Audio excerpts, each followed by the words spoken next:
Tay, bakit kaya konti na lang nakukuha nating tuba sa mga nyugan? Kailangan na natin maghanap ng bagong puno na mapagkukunan. Dahil matanda na mga puno ng nyog, Ariel.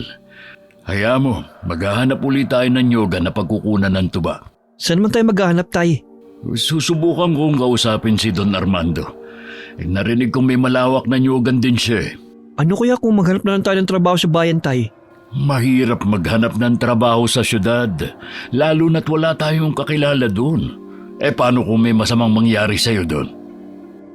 Natahimik si Ariel dahil sa sinabi ng kanyang ama, kaya wala na siyang pagpipilian kung hindi ang manatili sa bukid. Maaga silang natulog ng gabing yun dahil kinakailangan nilang maghanap ng paraan kinabukasan. Marami-rami namang nagpapasuhol sa kanila sa pagtutuba. Pero ilang araw ng kumonti ang kanilang nakukuhang tuba, kaya maliit din ang kanilang kita. Hindi ka pa babangon dyan. 7:00 na Pasensya na ho, Tay. Napasarap ang tulog ko eh. Bakit ang aga nyo naman yatang nagising? Bala kong pumunta sa bahay ni Don Armando mamaya. Tapos ko na palang akyatin ang mga nyog. 3 galon lang ang nakuha ko. Hindi nyo man lang ako ginising kanina. Sasamahan ko lang kayo sa lakad nyo. Hindi na. Ihatid mo na lang yan tuba sa tindahan ni Aling Mirna. Bumili ka na rin ng bigas mamaya pag uwi mo, ha? Opo, Tay. Tapos na ho ba kayo magkape? Hindi pa nga Ipagtimpla mo nga ako. Magpapalit lang ako ng damit dahil aalis na rin ako maya-maya. Sabay na nagkape ang mag-ama. Ilang minuto din ang lumipas, agad na umalis si Mang Dodoy. Habang inihatid naman ni Ariel ang 1 galong tuba sa tindahan ni Aling Mirna. Maya-maya'y umuwi rin ang binata upang makapagluto ng pananghalian. Ngunit hindi pa man siya natatapos sa kanyang ginagawa, ay napansin niyang pumasok na ang kanyang ama sa bahay. Oh, ang bilis mo namang nakabalik, Tay. Oo, anak. Mabuti nga't nakasalubong ko si Don Armando sa daan at nakausap ko siya. Ano naman ang sinabi niya, Tay? Ang sabi niya, dadalhin niya raw tayo sa lupain niya. May malaking nyogan daw siya ron. At heto pa, kung papayag din daw ba tayo na doon na tumira para bantayan ang nyoga niya. Talaga ho, Tay? Pero paano yan? Hindi naman pwedeng iwan na lang natin dito yung mga alaga kong manok. Hindi rin naman tayo agad natitira doon. Bibisitahin pa lang naman natin ang nyogan. Kailan daw po tayo pupunta ron? Bukas daw, anak. Ganun ho ba? Mabuti naman, Tay. Matumal na kasi ang kita natin dito ngayon eh. Kinaumagahan na. Nagising si Ariel nang marinig ang mga kalabog sa labas ng kwarto. Maagang nagising ang kanyang ama upang magluto. Papungas-pungas siyang bumangon at sinilip ang ama na naroon sa kusina. Gising ka na pala. Tatapusin ko lang ito niluluto kong tinolang manok para makakain tayo bago umalis ng bahay. Ang aga nyo namang nagising, Tay. Sana ginising nyo na rin ako para natulungan ko kayo. Ayos lang, anak. Inihanda ko na pala ang 2 galon ng tuba. Dahil Sabado ngayon, ihatid mo na yan kay Nina at kunin mo na rin yung bayad niya sa tuba na inutang niya nung 1 linggo. Sa gayon may pera tayo sa pag-alis natin mamaya. Siya nga pala, Tay. Uuwi din ba tayo kaagad? Hindi ko alam, Ariel. Magdala na lang tayo ng konting mga gamit. Malayo daw ang lugar na yun. Kailangan pa nating umakyat ng bundok. Baka bukas o makalawa pa ang balik natin. Ihatid ko na muna tong tuba sa tindahan para may oras pa ako mag-ayos ng mga gamit ko. Sige na. Bilisan mo ng pagkilos. Ang sabi ni Don Armando, hintayin lang natin sila mamaya dun banda sa malaking bato.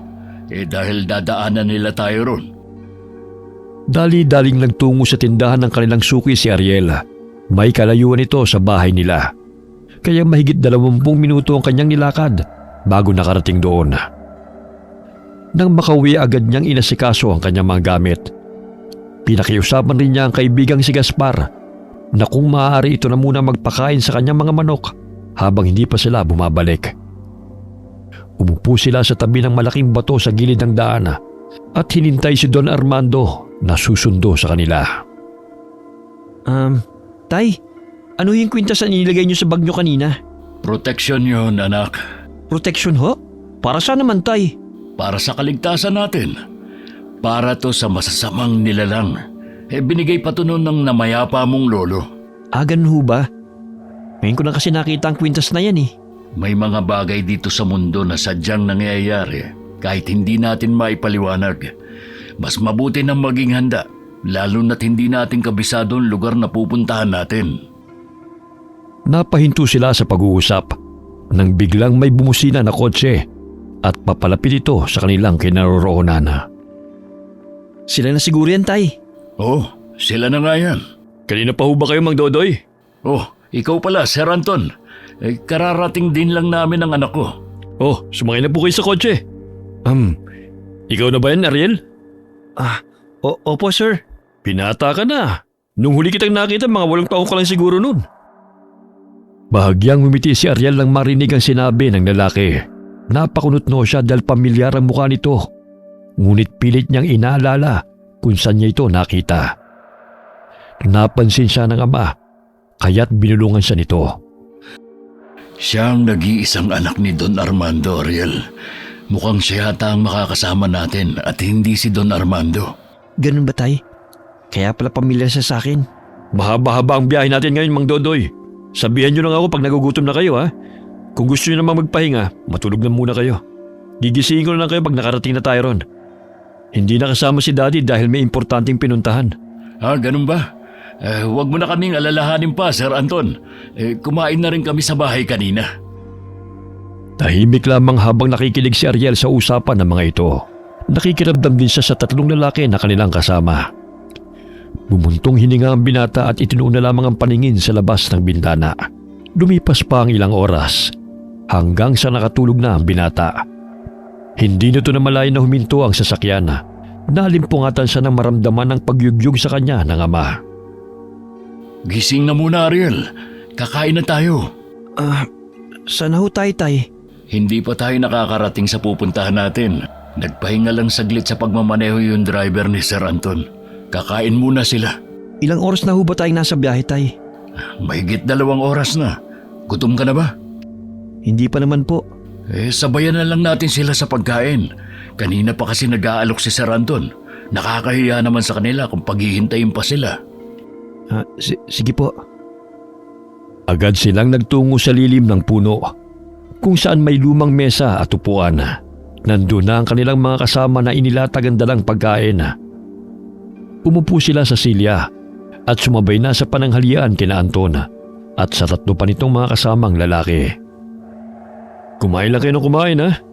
May 1 oras pang biyahe natin papasok sa baryo. Pagkatapos kailangan pa natin maglakad ng halos 1 oras, kaya magpakabusog kayo. Ang layo nga pala talaga, sir, no?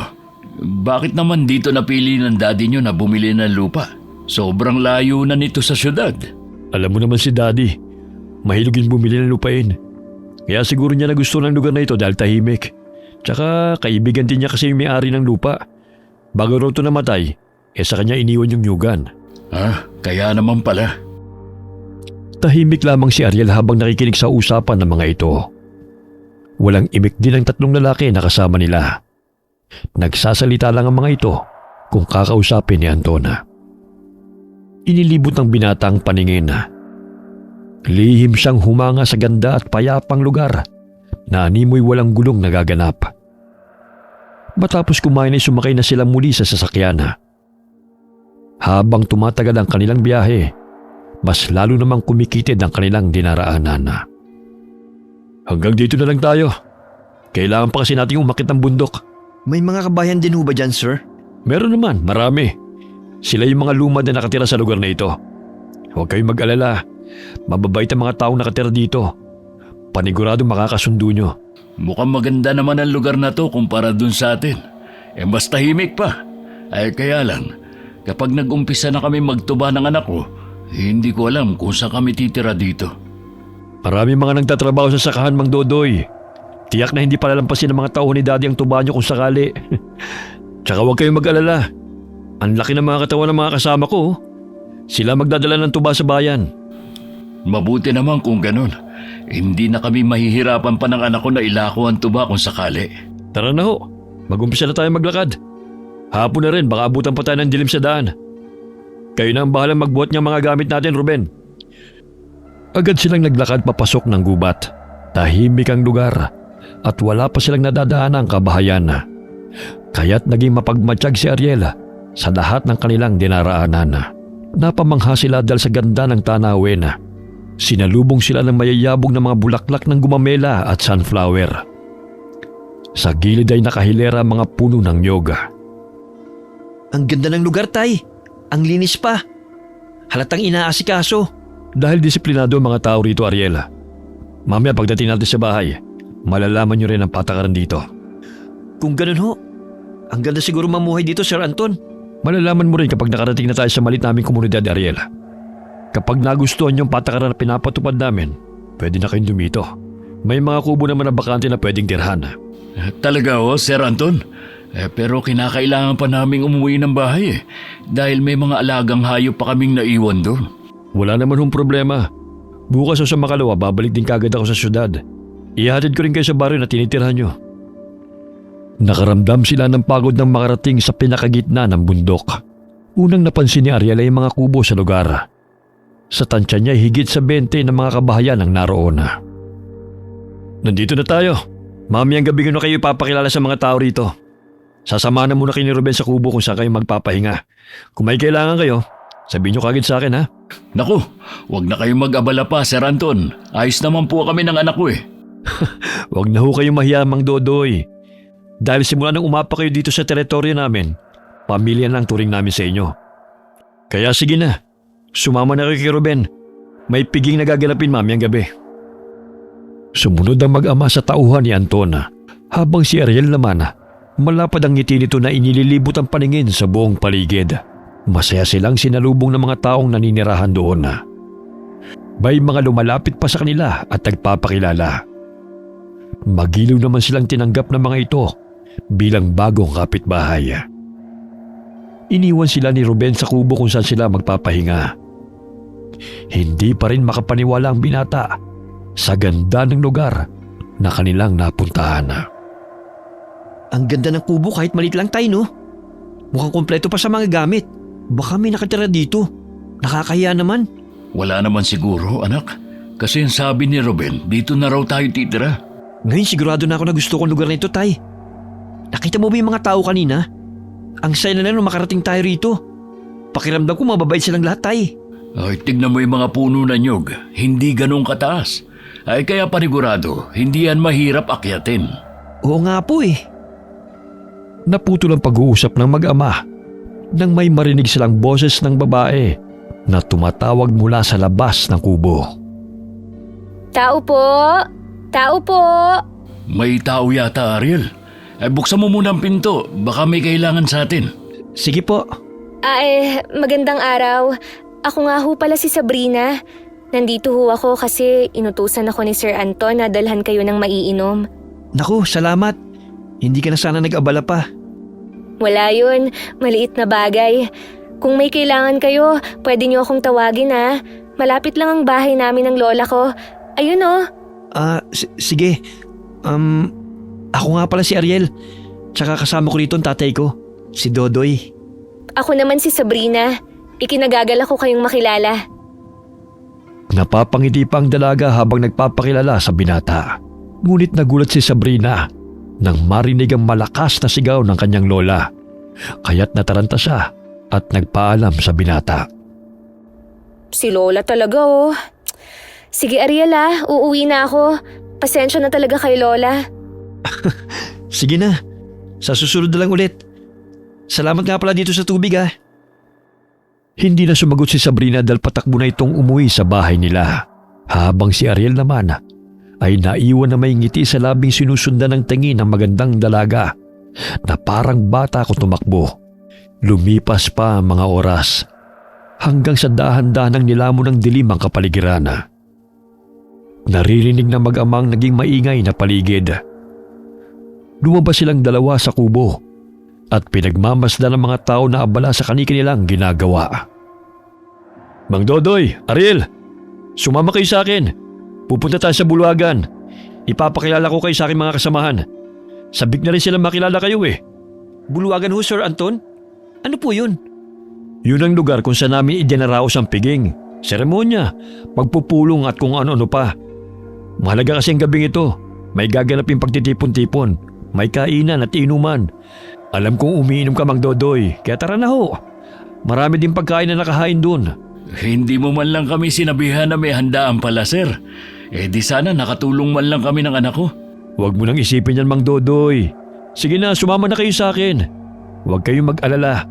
Mababait lahat ng mga tao rito. Sige ho, sir. Tayo na ho. Anto na lang, Mang Dodoy. Masyado naman ho kayong formal. Pasensya na, sir. Anton. Kailangan ko rin kasi kayong respetuhin kasi amo ko po kayo. Si Mang Dodoy talaga. Hindi naman ho ako si Daddy. Hindi mapigil ang mapangiti ni Mang Dodoy dahil sa narinig mula kay Anton. Alam naman itong mabait talaga ang pamilya nito. Kahit ang mga magulang ng lalaki ay respetado din sa kanilang lugar. Napamangha ang binata nang makita ang mga taong naroon sa bulwagan. Masayang nagtitipon-tipon at naghahanda ng mga pagkain sa pinagdugtong-dugtong ng mga mesa. Wow! Ang saya ho pala dito, Sir Anton. Tsaka ang dami hong pagkain. Ano bang meron? Buwan-buwan kami nagsasagawa ng seremonya bilang pasasalamat sa kalikasan sa lahat ng biyaya na binibigay niya sa amin. Tulad na lamang ng masaganang ani ng mga prutas, gulay at iba pang mapapakinabangan namin dito sa kabundukan. At higit sa lahat ay ang pasasalamat dahil magkakasama ang aming pamilya. Ganun ho ba? Ang galing naman. Tay, dito na ho kaya tayo. Total, may bahay naman tayong titiran dito eh. Masyado ka namang sabik, anak. Papasaan ba at mamamalagi na rin tayo dito? Bukas ko na lang kayo sasamahan sa Nyugan, sa lupay ng kaibigan ni Daddy. Mas malawak ang Nyugan na yon kumpara dito sa baryo. Konti lang ang pananim ng nyug dito. Akala ko dito na yun. Ibang lugar pa pala. Sa ngayon magdiwang muna tayo, kasama ng mga taong naninirahan dito. Napalingon si Anton nang tawagin siya ng babae. Bumungad sa paningin nito si Sabrina. Sir Anton, gusto raw ho kayong kausapin ni Lola Magda. Sige, pupuntahan ko siya mamaya. Siya nga pala. Ikaw na munang bahala kay Ariel. Ililibot ko muna si Mang Dodoy. Opo, Sir Anton. Tahimik na sinundan ng tingin ni Ariel ang dalawa habang papalayo. Bahagya siyang napasulyap sa dalagang kaharap nito. Napansin niyang matalim na napatingin ang dalaga kay Anton habang papalayo ang lalaki. Ilang sandali napatitig ito sa kanya at napawi ang kanina'y matapang na mukha. Gusto mo bang ilibot din kita, Ariel? Sige, ang saya pala rito. Nakakatuwang pagmasdan ng mga taong nagkakasiyahan. Sinabi mo pa. Nakakapanibago. Parang may kasalang magaganap. Kasi sa aming baryo, ganito maghanda ang mga ikakasal. Normal lang ito sa amin kada buwan. Halika, dun tayo sa mga nagsasayawan, oh. Manood tayo sa kanila. Maraming magagandang babae ron. Sus, mas maganda pa ba sila kaysa sa'yo? Hindi naman ako maganda eh. Maganda ka kaya? Simple pero nangingibabaw pa rin ang matatamis mong ngiti. Kakakilala pa nga lang natin pero binubola mo na ako. Tara na nga, baka mamaya maniwala pa ako sa'yo niyan eh. Bakit? Totoo naman maganda ka. Hindi napigilang matawa ni Ariel nang makita niya ang dalagang lihim siyang inirapan. Agad silang nagtungo ni Sabrina sa likuran ng mga kabahayan. Tulad nga ng sinabi nito, marami ng mga tao doon na nagkakasiyahan. May kumakanta habang may nagigitara. May sumasayaw habang pinapalakpakan ng kababaihan. Halika, dun tayo sa unahan para makita natin sila ng malapitan. Dito na lang tayo. Nakakahiya eh. Tanggalin mo na nga yung hiya mo. Masasanay ka rin dito. May mga pagkain silang nakitang nakahanda sa mesa katabi ng sayawan. Kaya't habang nanonood ng mga kababaihang sumasayaw, ay naisipan nilang kumain. Oh, heto. Kumain ka ng marami dahil paniguradong wala na to bukas. Kumuha ka lang dyan kung anong gusto mo. May mga prutas din oh. Salamat, Sabrina. Matagal na ba kayong nakatira dito? Sa Patag kami nakatira noon. Pero lumipat kami rito dahil dito na ang kabuhayan namin. Nagtatanim kami ng mga gulay at prutas. Kung ganun, wala pa bang magtutuba dito sa inyo? Wala pa. Kayo pa lang. Tsaka paniguradong mabenta ang tuba nyo rito. Dahil umiinom naman lahat ng mga tao dito eh. Lalo na kapag nagtatrabaho sila sa sakahan. Habang nag-uusap sila, may ilan namang mga kababaihan na lumapit sa kanila at nagpakilala. Alam kaagad ni Ariel na nagpapapansin ang mga ito. Pero wala sa mga babae ang atensyon ng binata. Nakaramdam ng kaba ang binata nang mapansin ang kakaibang titig sa kanya ng mga taong naroon. Tila hinuhubaran siya na hindi niya maintindihan. Bahagya siyang nabulunan at pinagpag ang dibdib. Hinay-hinay lang. O, itong tubig, uminom ka muna. Grabe kasi makatingin yung mga tao rito. Ayan tuloy, nabulunan na ako. Inilapag nito ang pinggan sa mesa. Hindi na siya nagpatuloy sa pagkain dahil naiilang na siya sa matatalim na tingin sa kanya ng mga taong nasa paligid. Nagulat siya nang biglang hinila siya ng dalaga patungo sa gitna ng mga babaeng sumasayaw. Halika, sumayaw tayo. Huwag ka nang mahiya. Ayoko. Hindi naman ako marunong sumayaw eh. At saka, nasa na ba si Tatay at si Sir Anton? Baka hindi pa sila tapos mag-usap. Hayaan na muna natin sila. Halika na. Sumama ka sa akin. Sumayaw tayo. Ha? Hindi. Ayoko nga. Teka lang naman, Sabrina. Huwag mo naman ako hilahin. Sasabay lang naman tayo sa kanila. Paikot dito sa malaking apoy eh. Kaya halika na. Makulit ka rin pala eh. Napapailing na lamang si Ariel habang nakikitang tawa ng tawa ang dalagang kasama niya. Napatingin pa siya sa kamay niyang hawak-hawak ng babae. Lihim siyang napapangiti dahil kahit bagong kakilala pa lamang niya sa dalaga, naging malapit na ito sa kanya. Wala silang ginawa kundi ang sumabay sa pag-indak ng mga taong umiikot sa malaking apoy sa gitna ng bulwagan. Nakailang ikot na sila nang makaramdam ng pagod si Ariel. Sabrina, pwede bang maupo na muna ako saglit? Sumasakit na kasi ang paa ko eh. Sige, maupo ka muna dun. Huwag kang lalayo ah. Kung may kailangan ka, sabihan mo lang ako.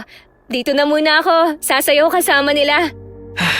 Sige, nakakapagod palang sumayaw. Hiningal na ako. Tsaka, nakakaya ang daming nakatingin sa akin. Huwag mo na silang pansinin. Sige na, maupo ka na dun. Umupo sa gilid si Ariel habang pinagmamasdan ng mga taong nasa kanyang paligid. Nakaramdam siya ng kaba nang makita ang isang matandang babae na matalim na nakatingin sa kanyang kinaroroonan. Mahaba ang buhok nito at kulay abo, kaya mas lalong lumakas ang pagkabog sa kanyang dibdib. Mag-isa lamang ang matanda habang nakatayo sa madilim na lugar. Marahan siyang tumayo at akmang lalapitan ang matanda nang bigla na lamang may humawak sa braso niya. Saan ka pupunta, Ariel? Sabrina, ikaw pala. Oh, bakit mukhang gulat na gulat ka? Sinong tinitingnan mo dyan? Ha? May nakita akong matanda. Baka ako kailangan niya ng tulong. Nasaan na ba yun? Bigla siyang nawala. Ganun ba? Nanibago lang siguro sa'yo. Gusto mo bang maglibot-libot pa o umuwi na? Pwede bang hanapin muna natin si Tatay? Nag-aalala kasi ako sa kanya eh. O sige, baka nasa bahay sila ngayon ni Sir Anton. Sumunod ka sa akin.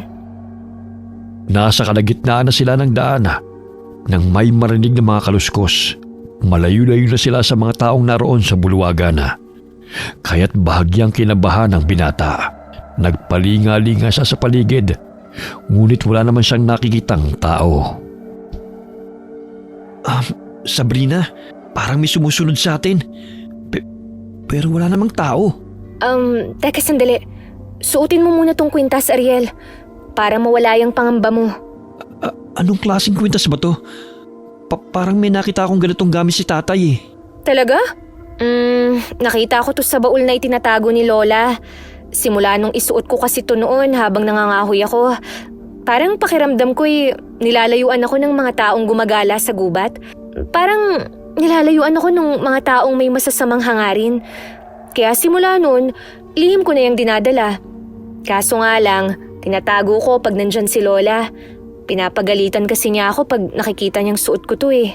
Pero bakit mo ipasusot sa akin to? Iba paano ka? Tsaka may masasamang tao ba rito? Basta isuot mo na lang yan. Dahil mas kailangan mo yan ngayon kesa sa akin. Nadidinig ko pa rin yung mga yabag at kaluskos. Mukhang sinusundan talaga tayo. Teka, nakakakilabot ang atungal ng aso. Kaya nga bilisan na natin ang paghahanap sa tatay mo. Napalayo na sila sa sayawan. Sunod-sunod ang nadidinig nilang mga alulong ng aso. Dahilan na tumindig ang kanilang mga balahibo. Sa pagkakataong yun, maging ang dalagay na nibago sa malakas na atungal ng mga aso na animoy may pinapahiwatig na hindi kaaya-aya. Ngunit hindi siya nagpalata sa kabang nararamdaman upang hindi matakot ang binata na kanyang kasama. Palagi bang may mga umaligid na aso rito tuwing sumasapit ang gabi? Hindi. Maging ako'y naninibago rin. Ngayong kabilugan ng buwan lang to nangyari eh. Siguro, masaya lang din sila kaya ang ingay nila. Sa amin kasi, pag ganyang kaingay ang mga aso, may nakikita silang mga masasamang espiritu o di kaya masasamang tao. Dalian na lang natin para makarating na tayo sa bahay ni Sir Anton. Lumalalim na rin kasi ang gabi eh. Sumunod na lamang si Ariel sa sinabi ng dalaga. Tumakbo sila nang mapansin na palakas ng palakas ang mga kaluskos sa paligid, kasabay ng mga lagabog.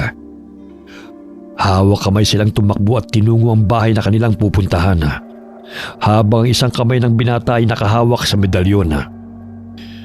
Napahinto sila ng maninaw ang bahay ni Anton. Ilang sandali pa'y naramdaman nilang tumigil ang mga kaluskos at mga atungal. Nandito na tayo. Pero ang dilim ng bahay, parang wala namang tao. Saan naman kasi sila pumunta? Hindi kaya nandun pa rin sila sa bulwagan at nagkasalisihan lang tayo? Ilang ikot na natin, wala naman sila eh. Pero sige, bumalik na lang ulit tayo ron. Umuwi na lang kaya tayo. Babalik din ang tatay mo sa kubo. Baka nagiinuman lang sila ni na Sir Anton kung saan. Pagod na rin kasi ako eh. Nag-aalala lang ako tatay eh. Kasi pag nalalasing yun, kung saan lang ngayon natutulog. Hindi naman siya siguro pababayaan ni na Sir Anton. Kaya umuwi na lang tayo. Sandali gagawa lang ako ng apoy. Ang dilim na eh. Hindi ko na makita ang dinaraanan natin. May posporo ka ba dyan? Oo, meron. Maghanap na lang tayo ng tuyong dahon ng niyog para masindihan ko. Nang makalikha ng apoy, napansin nilang dalawa na may mga aninong nagkukubli sa mga puno. Wari nagmamanman sa kanila. Ngunit nagpatuloy lamang sila sa paglalakad hanggang sa makalayo sila sa bahay ni Anton. Diretso lang sa paglalakad. Huwag mo na lang pansinin ang mga yan, Ariel. Bakit parang balisa ka? Hindi ba lugar niyo to? Kaya kilala mo na ang mga taong naninirahan dito. Hindi naman ako natatakot para sa sarili ko eh. Anong ibig mo sabihin, Sabrina? Mamaya ako na ipapaliwanag sa'yo. Kaya bilisan mo na ang paglalakad para makauwi na tayo. Napatingala sila sa kalangitan at namangha sila sa kakaibang liwanag ng bilog na buwan. Bagamat hindi may kukubli ang kilabot sa gabing yun, nakarating sila ng matiwasay sa kubong tinitirhan ni na Sabrina. Nagpalinga-linga sila sa paligid upang sipatin kung may sumusunod pa rin sa kanila. Sino kayo sumusunod sa atin? Natakot ako dun Pumasok ka na muna sa bahay. Wala pa pala rito si Lola Magda. Hindi mo magagalit ang lola mo? Baka mamaya bigla na akong habulin ng itak nun kapag nadatnan niya ako nandito. Hindi naman siguro. Maupo ka muna. Gusto mo ba ng tubig? Hindi na. Salamat na lang. Doon ka na lamang hihintay si tatay sa kubo. Baka ano pang isipin ng mga taong makakita sa atin dito. Ay, bago ko makalimutan. Ito pala ang kwintas mo. Ay, oo nga pala. Itatago ko na yan. Baka makita ni Lola at pagagalitan na naman ako. Nagpaalam si Ariel sa dalaga at tinungo ang kubo kung saan sila nanunuluyan. Hindi siya matatakuting tao. Pero nung gabing yun, kakaibang kaba ang nararamdaman niya. Hindi niya mawari, ngunit parang may nagbabadyang panganib na magaganap. Pagkarating niya sa kubo, kaagad niyang sinarado ang pinto. Wala pa roon ang kanyang ama, kaya humiga na lamang siya sa sahig at ipinikit ang mga mata hanggang siya'y nakatulog.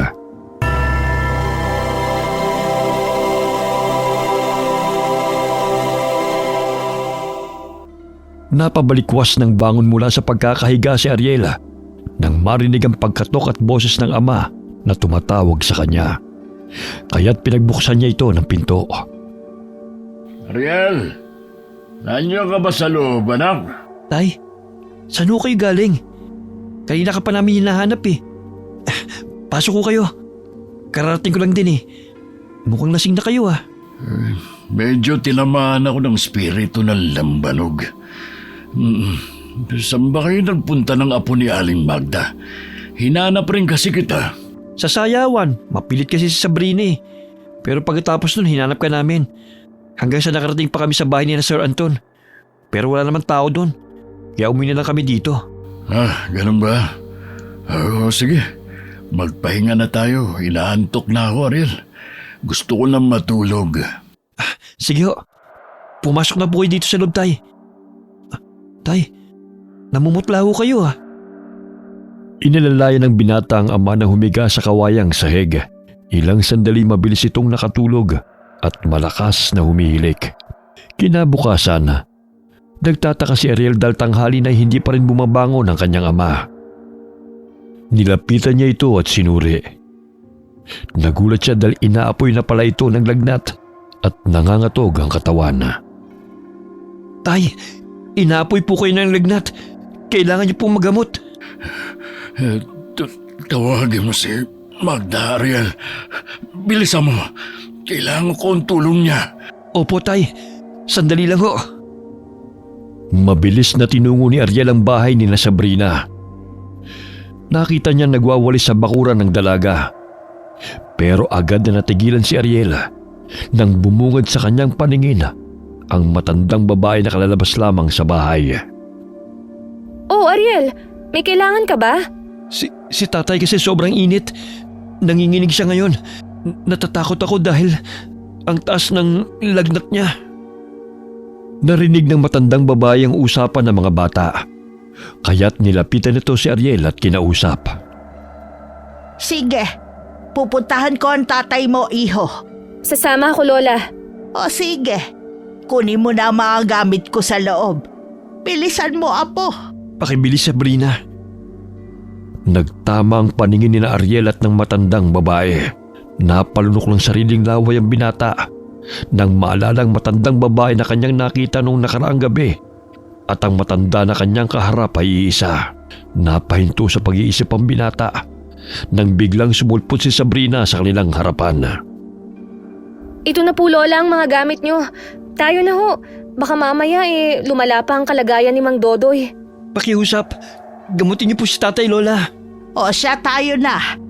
Titingnan ko kung na paano nga ba siya. Dali-dali nilang tinungo ang kubo kung saan naroon si Mang Dodoy. Naunang pumasok ang matandang babae at sumunod sina Ariel at Sabrina. Naabutan nilang pawis na pawis ang matandang lalaki at nangangatog. Namumula rin ang mukha nito at ang mga mata ay mabalasik kung makatingin. Sinabi ko na sa'yo kagabi na huwag mong kainin ang ibinigay niyang pulutan. Pero kinain mo pa rin. Tingnan mo tuloy ang resulta. Hindi ka kasi nakinig eh. Pakiusam. Tulungan mo ako, Aling Magda. Aray! Ang sakit ng tiyan ko. Kaya mo pa bang bumangon? Inumin mo tong langis na may dinurog na sibuyas at luya para maisuka mo lahat ng kinain mo kagabi. Ang sakit talaga ng tiyan ko. Tay, sige na, inumin niyo na po yung pinapainom ni Lola para gumaling na po kayo. Tinulungan ni Ariel ang kanyang ama upang makaupo. Nanginginig ang mga kamay ni Mang Dodoy habang nilalagok ang laman ng baso. Namimilipit pa rin ito sa sakit habang hawak-hawak ang tiyan. Pagkatapos nun ay pinakiramdaman ng matandang babae ang palapulsuhan ng lalaki at may binubulong na hindi nila naiintindihan. Paano ba si tatay, Lola? Ano nangyayari sa kanya? Nayanggaw ang tatay mo, iho. Ang tigas kasi ng ulo eh. Sabing huwag niyang kainin ng pulutan kagabi habang nagiinuman sila. Nayanggaw ho? Bakit? Mga aswang bang mga nakatira dito? Hindi lahat ng mga aswang ay masasama. Nagkataon lang talaga na may isang aswang na gustong pagtripan tong tatay mo.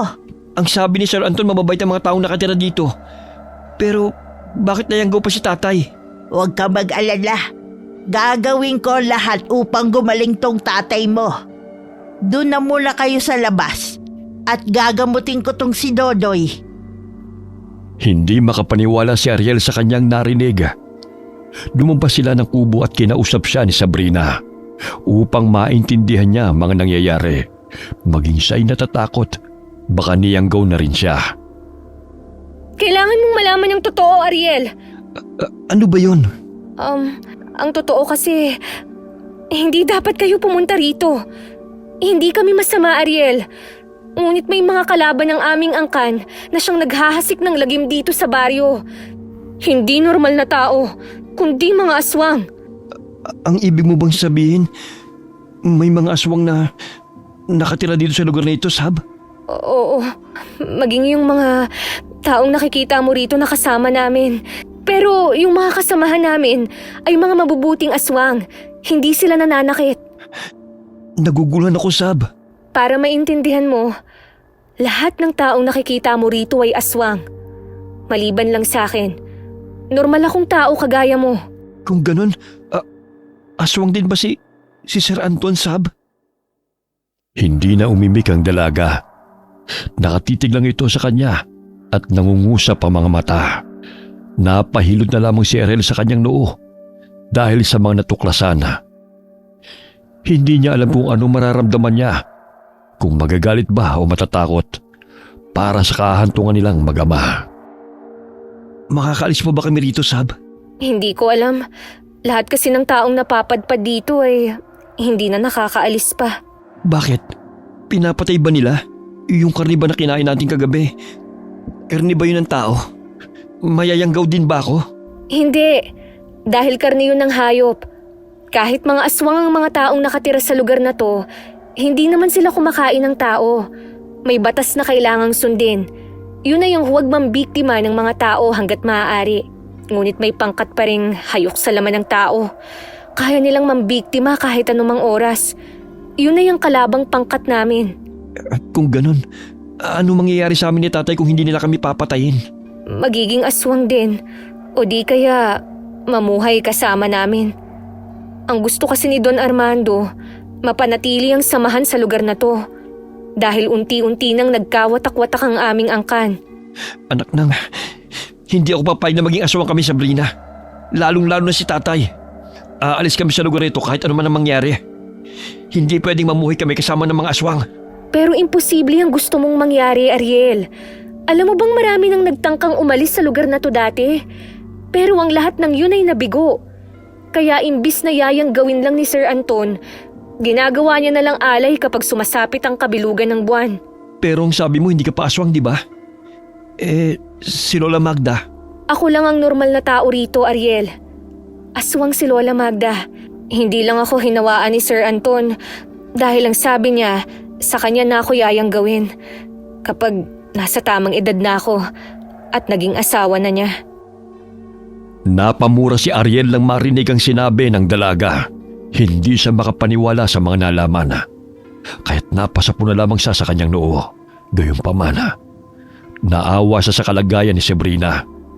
Dahil alam niyang napipilitan lamang ang dalaga at naging sunod-sunuran sa utos ng kanyang lola at namumuno sa kanila na si Anton. Ilang taong ka na ba ngayon, Sab? Maglalabing 8 taong gulang pa lang ako. 3 araw na lang ang nalalabi. Ipapakasal ako ni Lola kay Sir Anton. Labag man sa aking damdamin, pero wala na akong magagawa pa. Gusto mo bang tumakas kasama namin? Paano tayo makakatakas dito? Paniguradong papatayin tayo kapag nalaman yun ni na Sir Anton at ng mga kasamahan niya. Isa pa, alam mo bang maraming mga aswang na nagkalat sa gubat? Sila yung mga mababangis na aswang, Ariel. Kaya wala nang pag-asang makakatakas pa tayo rito. Kakausapin ko mamaya si tatay. Nasaan pala si Sir Anton? Hindi ba siya nagagalit kapag nakikita kang may kausap na ibang lalaki? Hindi naman, pero binantaan niya ako. Na sa oras na magpahalik o magpagalaw ako sa ibang lalaki, papatayin niya ako. Pambihira naman. Ano bang klaseng lugar to? Akala ko napakapayapa rito. Yung pala mas magulo pa kaysa sa baryo na pinagmulan ko. Alam mo ba kung gaano ako natatakot sa kanya, Ariel? Tsaka mula pagkabata, ikaw pa lang ang nakakausap ko ng ganito. Ayaw kasing lumapit sa akin ng ibang mga bata, lalo na ng mga lalaki, dahil takot sila kay Sir Anton. Tsaka pinapagalitan din ako ni Lola. Siyempre aasawahin ka niya eh. Gusto akong ipakasal ni Lola sa kanya dahil yun ang pinagkasunduan nila. 15 taong gulang pa lang ako noon, nag-usap na sila. Planado na ang lahat. Pailing-iling na lamang si Ariela habang nakikinig sa kwento ng dalaga. Napakuyom siya ng kamao dahil sa pagkayamot. Buong akala niya ang swerte nilang mag-ama dahil bukod sa magandang lugar, mababait din ang mag-amang Don Armando at Anton. Ngunit natuklasan niyang pakitang tao lamang pala ang lahat. Kung may pagkakataon na makatakas tayo rito, sasama ka ba sa amin ni tatay? Kayo ng Lola Magda mo? Kahit tumakas pa tayo, Ariel, mahahanap at mahahanap pa rin nila tayo. Kahit na. Hindi pwedeng dito lang tayo mamatay. Mas lalo hindi ako papayag na mayanggaw nila. Kailangan natin kausapin ngayon sina tatay at lola mo. Sige, baka tapos na rin gamutin ni Lola si Mang Dodoy. Teka, aswang din ba ang lola mo? Oo, isang albularya na may lahing aswang si Lola Magda. Nag-iisang manggagamot lang si Lola sa baryo na to. Kaya pinagkakatiwalaan siya ni Don Armando at ni Sir Anton. Pagpasok nila sa loob ng kubo, biglang kinabahan si Ariel nang makitang sumuka ang tatay niya ng kulay itim at sobrang lapot. Agad niya itong nilapitan, pero agad din siyang napatras nang sumalubong sa ilong niya ang napakabahong amoy. Wari na bubulok na karne ang nalalanghap niya, kaya maging siya'y nasuka na rin. Sige, isuka mo pa ang lahat, Dodoy. Pasalamat ka na lang dahil kaya pa nating agapan to. Hindi ako papayag na maging katulad nila, Aling Magda. Maging ang anak ko. Kaya tatakas kami sa lugar na ito. Ilang beses ko bang sinabi sa'yo na hindi na kayo makakaalis pa rito?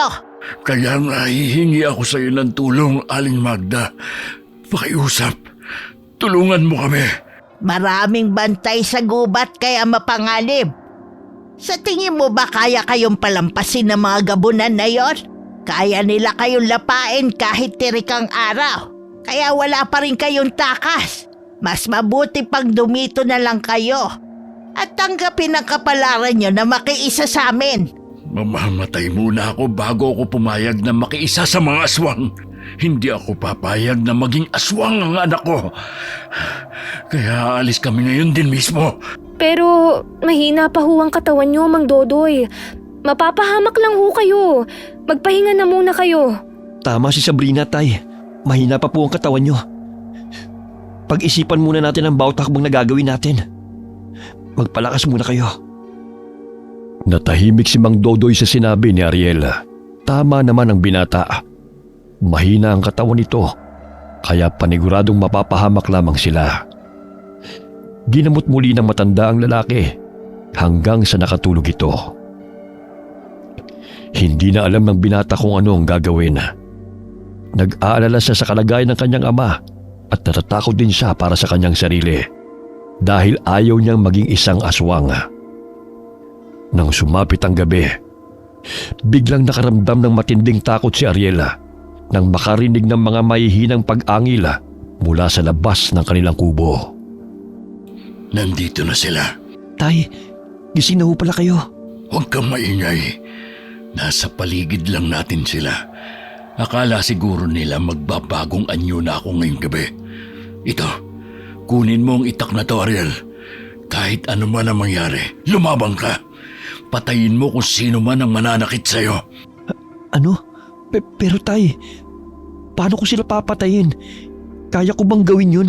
Paano kung dumugin tayo ng mga aswang dito at lapain? Nandito na sila.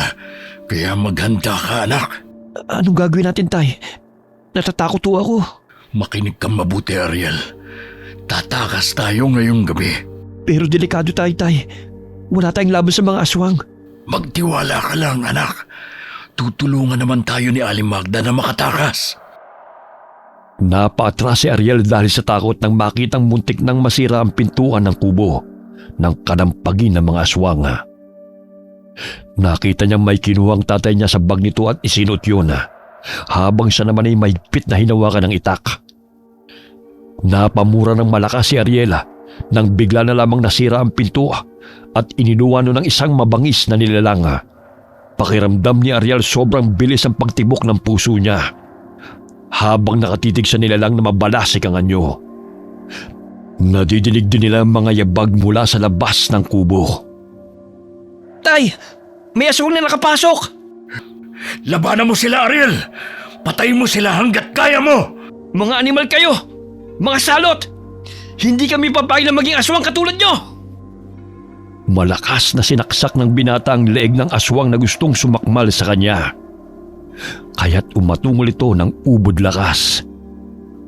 Umuungol din ang mga aswang habang nakapalibot sa kanilang kubo. Hindi maintindihan ni na Ariel dahil maging ang ibang mga aswang na naroon ay naglalaban din. Tay, bakit may nakita ko mga aswang na naglalaban-laban? Hindi ba magkakakampi sila? Hindi ko rin alam, anak. Basta maging alisto ka. Labanan mo sila! Nagulat si Ariel nang makita niya ang kanyang ama na biglang sinugod ang aswang at mabilis na tinaga ito gamit ang malaking itak. Akmang sisigaw na sana siya nang bigla na lamang umatungol ang isa pang aswang na nakapasok sa loob ng kubo. Mabilis ang naging pagkilos nito at agad siyang sinugod. Hindi niya alam kung bakit biglang nawala ang takot na nararamdaman niya at mabilis na hinambalos ang aswang gamit ang itak. Malakas niya itong tinaga sa dibdib. Pagkatapos ay sinaksak niya ito sa sikmura. Hindi ko hahayaang maging katulad nyo! Kaya tanggapin mo ang bawat pagtaga ko! Maging ang dalagay patakbong lumabas ng kanilang kubo upang tulungan ang mag-ama. Hindi rin ito mapakali at hindi naiintindihan ang nangyayari dahil ang mga aswang nakakampi nila ay nakipagpambuno rin sa ibang aswang na noon lamang niya nakita. Ariel! Mang Daday! Mag-ingat ka, Sab! May aswang sa likuran mo! Mga walang iya kayo! Sige! Subukan niyo akong saktan! Tingnan natin kung ano ang mangyayari sa inyo kapag ito umabot kay Sir Anton! Anong pinagmamalaki mo kay Anton? Isa rin siyang duwag na sunod-sunuran sa utos ng nakatatanda. Anong kailangan niyo sa amin? Bakit sumugod kayo rito? Nabilog na talaga nila ang ulo ninyo, mga mangmang! Nagulat si Ariel nang biglang sinugod ni Sabrina ang aswang. Sinaksak niya ito gamit ang tanso nitong punyal. Kitang-kita ng binata kung makailang beses itong sinaksak ni Sabrina hanggang sa matumba ito sa lupa at binawian ng buhay. Ariel! Halika na! Kailangan na nating makaalis dito! Si tatay, tulungan natin! Nasa labas na siya kasama si Lola! Tara na! Kailangan na nating lumabas dahil nagkakagulo na silang lahat! Ano ba nangyayari? Bakit naglalaban-laban ng mga aswang? Akala ko ba'y magkakakampi sila rito? May mga natagpo ang mga bangkay sa patag at napag-alaman na ang masasamang aswang ang gumawa nun. Nagalit yung mga kasamahan namin dahil gustong palabasin ng mga kalaban na ang mga kasamahan namin ang pumapatay. Kaya nagkainitan. Tayo na, hanggat may panahon pa. Maging si Lola Magday nakipagpambuno sa mga aswang na lumulusob sa kanilang tirahan. Sa tuwing magsasalita ang mga ito, ay hinahataw niya ng patalimang bunganga ng mga aswang dahilan na hindi nakapagsasalita ng diretsyo at agad na namamatay. Umalis na kayo, Sabrina! Sumama ka na muli sa kanila! Ako na ang bahala sa mga hangal na to! Masusundan ko naman kayo! Anong ibig niyong sabihin, Lola? Hindi ba kayo sasama sa pagtakas ngayon? Susunod ako! Kaya magmadali na kayo! Bago pa kayo maabutan ng mga buwisit ng mga kalaban! May sumusugod na aswang sa likuran mo, tay! Ilag! Natulala sa kinatatayuan si Ariel nang makita si Lola Magda na biglang nagbago ng anyo bilang aswang. Mabilis na sinunggaban nito ang kalabang aswang na magsasalita pa sana. Kitang-kita ng binata kung paano itarak na matandang aswang ang matutulis nitong kuko sa sikmura ng kalaban nito at hinalukay pa ang laman loob. Wari naging mabangis na hayop ang matanda. Naging maliksi at sa bawat aswang na nagtatangkang sugurin sila ay hindi nagdadalawang isip ang matanda na butasan ng sikmura ng mga ito. Umalis na kayo. May aayusin lang ako dito. Bilisan nyo na! Pero Lola, hindi ka pwedeng maiwan dito. Dahil baka pagtulungan ka nilang lahat. Hindi yan mangyayari, Apo. Dahil kahit matanda na ako, hindi pa rin nila kaya ang orasyon ko. Pero Lola, ayokong iwan ka. Huwag na kasing matigas ang ulo. Umalis na kayo! May nakitang bag si Ariel sa lupa. Batid niyang pagmamayari yon ni Sabrina. Dali-dali niya yung dinampot at binuksan. Natagpuan niya raw ng isang latigo, kaya agad niya itong kinuha. Magagamit ko to laban sa mga aswang. Buntot pagi yan, Ariel. Kaya ihambalos mo yan sa mga aswang. Tiyak na masasaktan sila. Sumunod ka kagad, Lola. Umiiyak na tumakbong palayo ang dalaga kasama ang mag-ama. Isinuot ni Ariel ang bag sa kanyang likod. Ilang sandali pa'y biglang napasigaw sa takot si Sabrina nang magsulputan ang mga kalabang aswang sa kanilang harapan. Sa bawat aswang na nagtatangkang sugurin sila ay namamatay dahil sa mabilis na pagsugod ni Lola Magda. Habang si Sabrina naman ay umiiyak at nagmamadaling lisanin ang lugar na yon. Napapalingon pa siya nang makita na isa-isang sinusunggaban ng kanyang lola ang mga aswang na kalaban nito. Sobrang dilim ho ng daan. Halos wala akong makita. Tay, gagawa tayo ng sulo. Wag. Dahil mapapansin at masusundan tayo ng mga kalabang aswang. Sa oras na to, wala tayong kakampi kundi ang mga sarili natin. Maging ang mga kakilala ni na Sabrina, hindi tayo pahihintulutang makatakas. Natatakot ako para kay Lola. Paano kung bigla na lang siyang pagtulungan ng mga kalaban? Magtiwala lang tayo sa lola mo, Sabrina. Alam kong malakas siya, kaya makakasunod agad siya sa atin. Kaya dalian niyo na. Sandali lang. Ariel, akin na muna yung bag. May kukunin lang ako dyan. Agad na ibinigay ni Ariel ang bag sa dalaga. Kinuha nito ang medalyon na may mutya na kulay berde sa gitna nito at agad itong isinuot. Nararamdaman ko malakas na puwersa na nagmumula sa mutyang yan, Sabrina. Oo nga po, Mang Dodoy. Natagpuan ko ito sa lumang baul. Wari ko gamit ito ng namayapa akong lolo. Kaya lang, pinapagalitan ako ni Lola kapag inilalabas ko to. Dahil sabi niya, hinihigop daw ang kanyang enerhiya kapag inilalapit ito sa kanya. Kaya itinatago ko to sa itim na tela kapag nandyan siya. Kung ganon, isuot mo na yan. Para hindi na makalapit sa yung mga aswang na kalaban. Tama si Ariel, Sabrina. Kaya tayo na. May naririnig na ako mga kaluskos sa paligid. Siya nga pala, Mang Dodoy. Sa kabila ho tayo dadaan. Walang masyadong mga malalaking punong kahoy at puno ng niyog doon. Sige, kailangan natin makarating sa patag ngayong gabi para makaalis sa lugar na ito. Agad nilang ipinagpatuloy ang kanilang paglalakad. Nang marating nila ang pinakagitna ng yugan, ay doon na nagsimulang may marinig silang mga kaluskos at atungal sa kanilang paligid. May alam din akong orasyon na pangontra sa mga kalaban. Kaya may laban din tayo sa mga aswang. Mabuti kung ganon. Pero huwag tayong pakampante. Dahil mga aswang pa rin sila. Gagawa talaga sila ng paraan para mapatay tayo.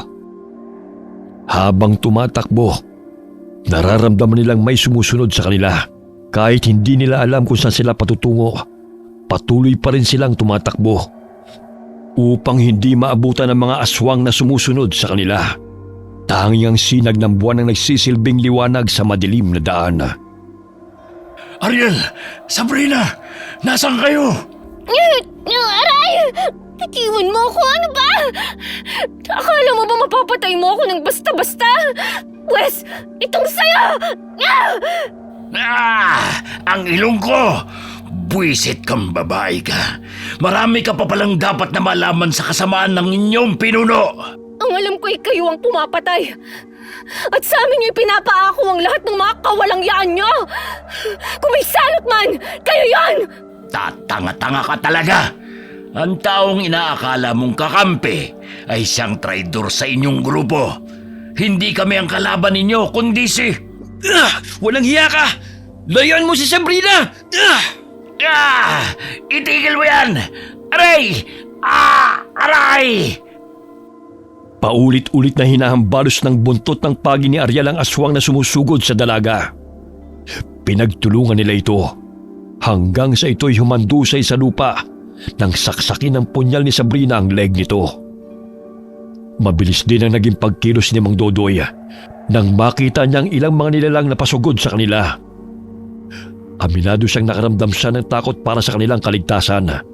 Ngunit kailangang lakasan niya ang loob, lalo pat wala silang ibang pagpipilian. Napahanga ang binata dahil sa liksi at husay ng pakipaglaban ng kanyang ama. Sa tulong din yun ng medalyon na suot nito. Pagsisisihan niyo kung bakit niyo kami kinalaban. Ang matandang babae ang siya nagmamanipula ng lahat. Dahil siya ang tunay na salarin, hindi kami. Tulad ninyo, gusto namin mabuhay ng normal. Bagamat dahil sa kanyang kasakiman, pinag-away-away tayo ng babaeng yun. Anong ibig mong sabihin? Nang dahil sa kanya nagkagulo ang aming angkan. Dahil sa inggit at kapangyarihan, siya ang kumakain ng laman ng tao. Sinisisi niyo kami sa kahangalan ng kinikinala niyong pinuno. Si Magda, siya ang nag-utos sa amin noon na pumatay ng tao. Minamanipula niya ang utak ng lahat. Sinungaling! Hindi masama si Lola! Kayo ang may kasalanan! Tinulak ng aswang si Sabrina kaya't tumilapon ito. Bagamat maliksing bumangon ang dalaga at inundayan ng saksak ang kalaban nitong aswang. Tinulungan siya ni Mang Dodoy at Ariela, kaya't pasinok-sinok itong bumulagta sa lupa. Ngunit laking gulat ng binata nang biglang ibaon ng aswang ang mahaba nitong kuko sa kanyang tagiliran, dahilan na napahiyaw siya sa sakit. Sakit! Ariel! Sasaktan mo pa ang anak ko, ha? Itong sa'yo! Dahil sa galit, sinaksak ni Mang Dodoy sa dibdib ang aswang na nanakit sa kanyang anak. Paulit-ulit niyang ibinaon ang patalim hanggang sa mawalan ito ng buhay. Sapu-sapu ni Ariel ang kanyang sugat. Hindi niya alam kung saan niya nabitiwan ang bitbit na buntot pagi, kaya kinapa niya ito sa kanyang tabi. Halina kayo! Dumadami na sila! Kailangan na natin makalayo rito! Ariel, kaya mo pa ba? Oo, kaya ko pa. Pero ang sakit ng sugat ko. Gagamutin natin yan. May mga halamang gamot at langis dyan sa loob ng bag na dala mo. Kailangan lang nating makalayo sa mga aswang. Pwede bang magpahinga na muna tayo saglit? Parang hindi kasi ako makahinga eh. Sige, akin na muna ang bag at gagamutin ko yung sugat mo. Si Mang Dodoy ang naging mata nila at nakiramdam sa paligid. Nakalayo na sila sa mga kalabang aswang, kaya't agad na ginamot siya ng dalaga. Kinuyumos niya ang dahon ng sambong at piniga ang kata sa sugat ni Ariela at tinapal ang dahon upang maibsan ang pagkirot nito. Habol-habol ang hininga ng binata at pigil ang pag-impit. Anak, Ariel, kaya mo pa ba? Opo, tay. Masakit lang ang sugat ko. Mang Dodoy, may aswang na paparating! Mga animal, hindi talaga nila tayo tinatantanan. Walang makakatakas rito sa utos ni Anton. Kakampi ka ni Anton? Oh, bakit? Ayokong saktan ka. Kaya pakiusap, tantanan mo kami.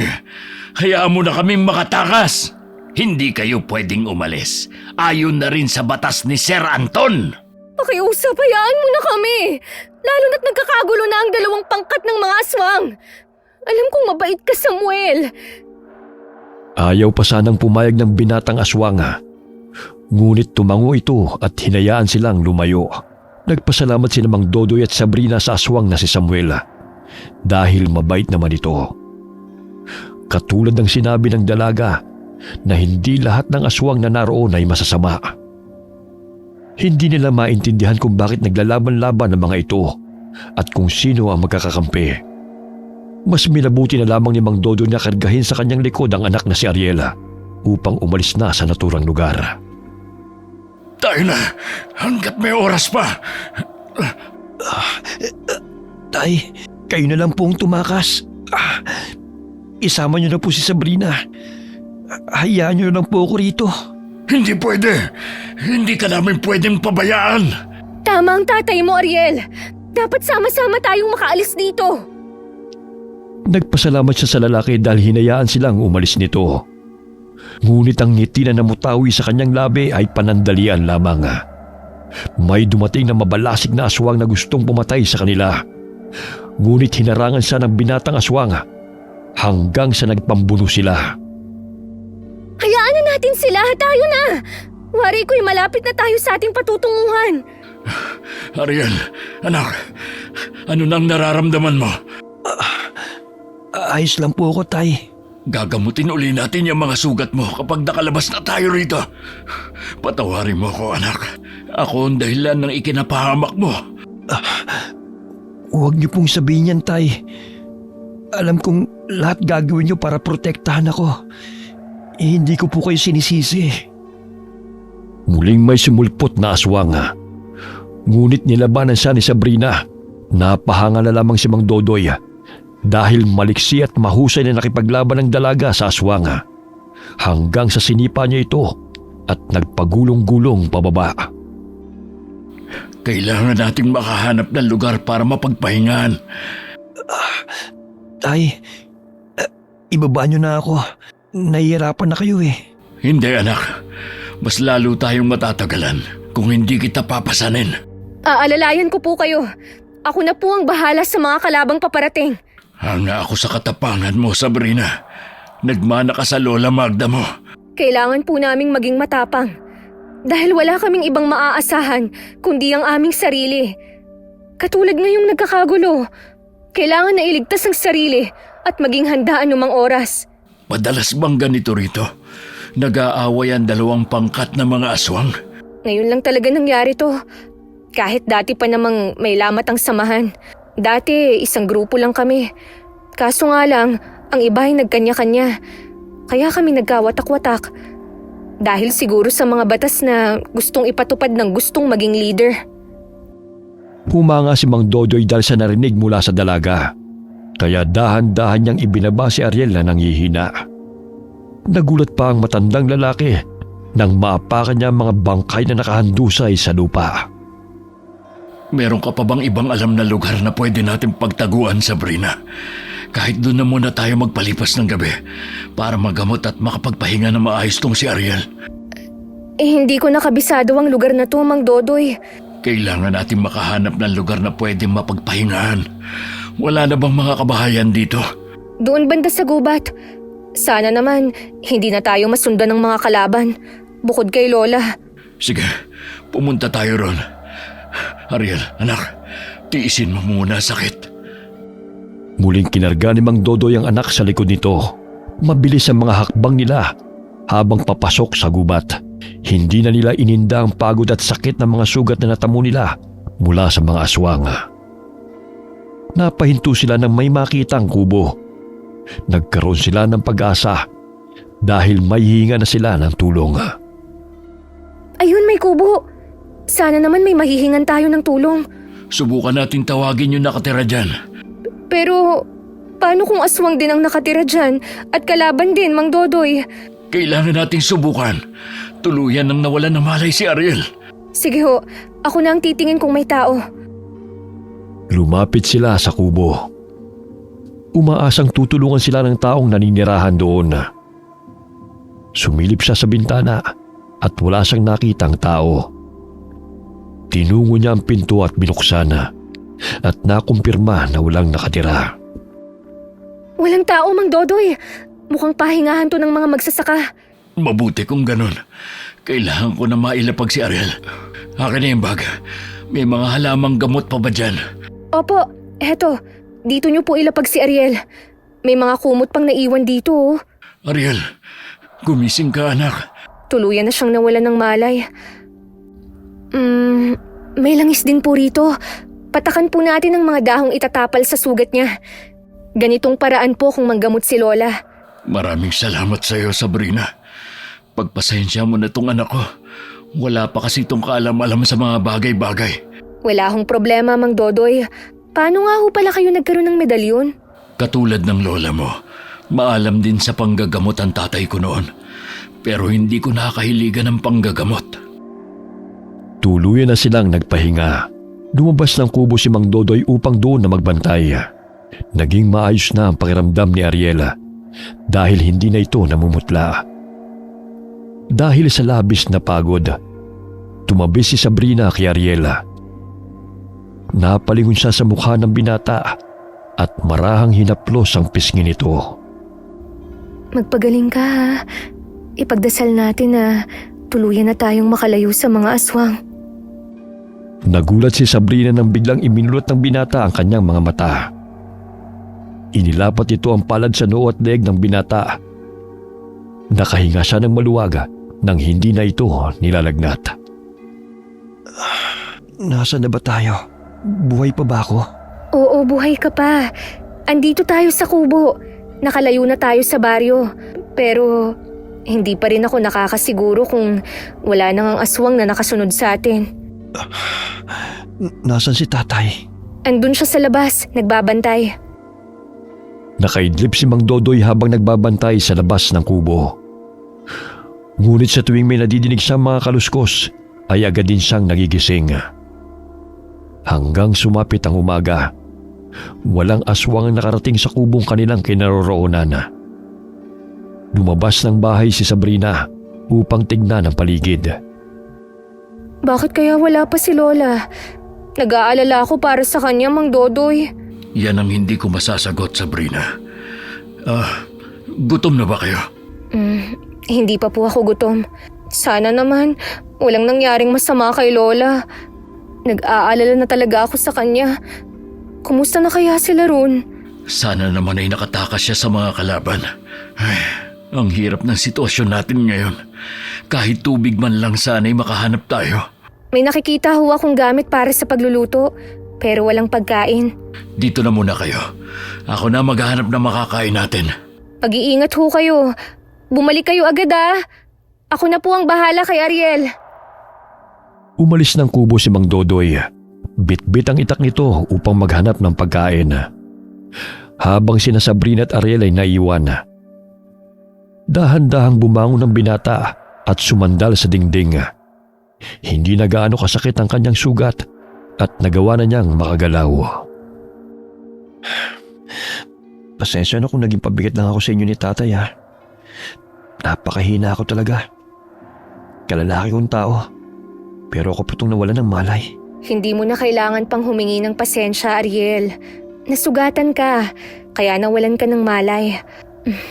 Alam mo ba, sobrang saya ko nung dumating kayo ni Mang Dodoy sa baryong to. Bakit naman? Dahil ikaw lang tong naging kaibigan ko.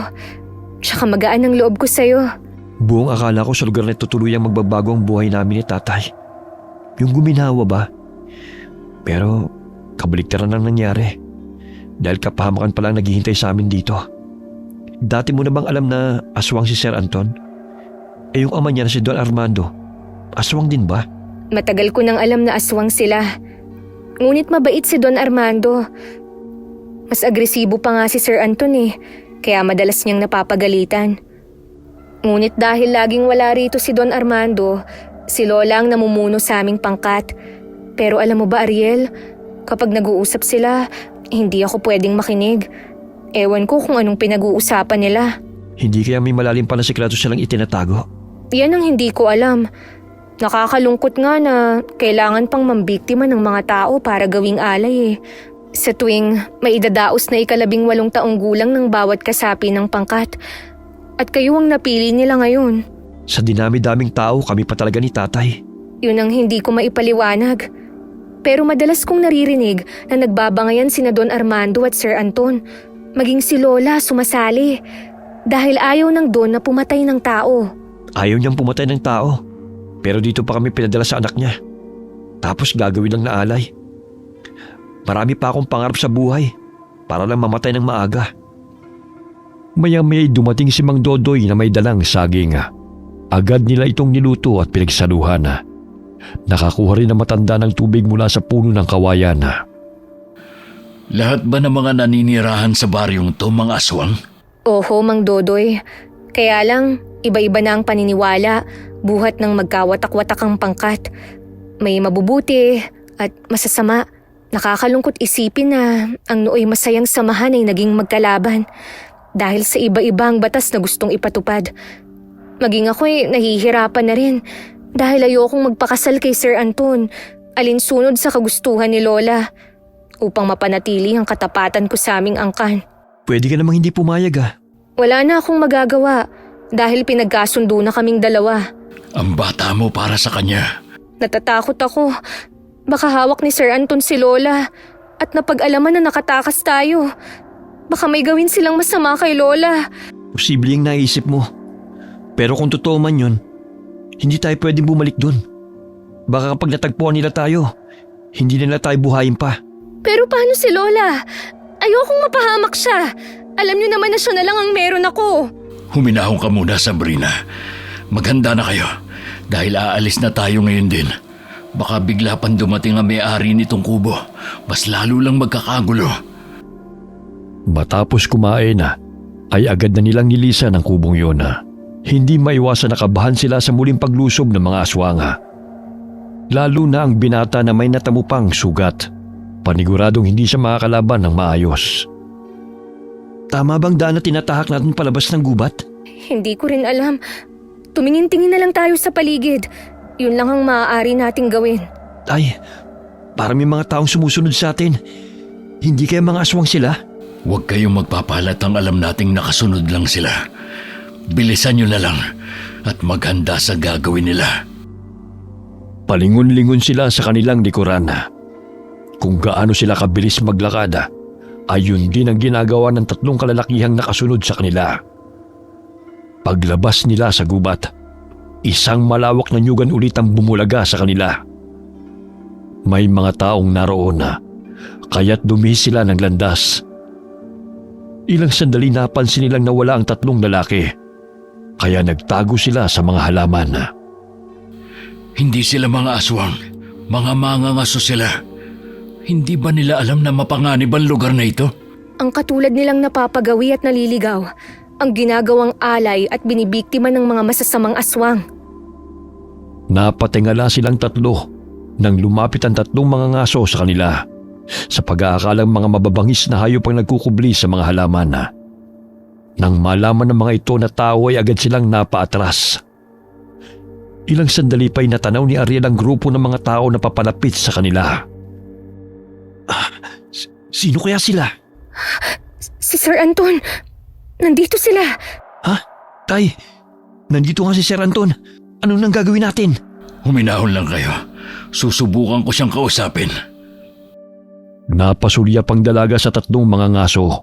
May pag-aalala ang boses nito nang siya'y magsalita. Nagtaka pa ang mga ito kung bakit takot na takot ang babae. Gayong wala naman silang masamang gagawin. Hindi ho kayo dapat narito. Kaya umalis na ho kayo rito hanggat may oras pa. Maniwala kayo. Maging kami nanganganib rin ng aming buhay. Tay, may mga baril sila. Maaari natin silang hingan ng tulong.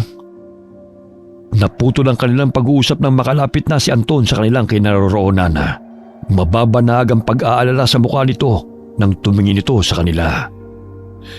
Salungat ang naging reaksyon ni Anton ayon sa kanilang inaasahan. Ang kaninang takot na nararamdaman ay napalitan ng pagtataka. Mabuti walang masamang nangyari sa inyo. Kagabi ko pa kayo hinahanap. Mang Dodoy, Ariel, may mga sugot kayo Hayaan mo na kaming umalis. Huwag mo na kaming patayin. Pakiusap. Maawa ka sa amin, Sir Anton. Anong pinagsasabi mo, Mang Dodoy? Hindi ko naman kayo papatayin Hindi ko kayo dinala rito upang patayin. Mga bisita namin kayo. Kaya halina kayo. Sumama na kayo sa amin. Sinungaling!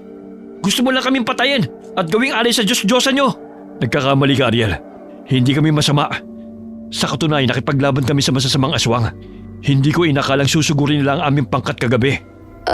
Anong ibig mong sabihin, Sir Anton? Huwag mo kaming lokohin. Dahil alam na namin kung ano ang binabalak mo kay Sabrina. Hindi ako kalaban rito, kundi si Lola Magda. Bakit si Lola? Tsaka nasan ang lola ko? Anong ginawa mo sa kanya? Wala akong ginawa sa lola mo. Sa katunayan, siya ang dahilan kung bakit nilusob ang ating pangkat. Siya may pakana ng lahat. Nalaman namin sa tulong ng dati nating mga kasamahan. Ilabas mo ang lola ko! Dahil sa galit, sinugod ni Sabrina si Anton gamit ang tansong punyal. Lumuluha ang mga mata nitong tumakbo patungo sa kinaroroonan ng lalaki upang ito'y saksakin. Ngunit bago pa man ito maibaon ng patalim sa dibdib ng lalaki, ay humarang sa harapan ng dalaga ang binatang si Samuel na minsan na silang iniligtas. Tinulak siya ng binata dahilan na matumba ang dalaga. Ngayon ko lang napagtanto na matagal na tayong minamanipula ni Lola Magda.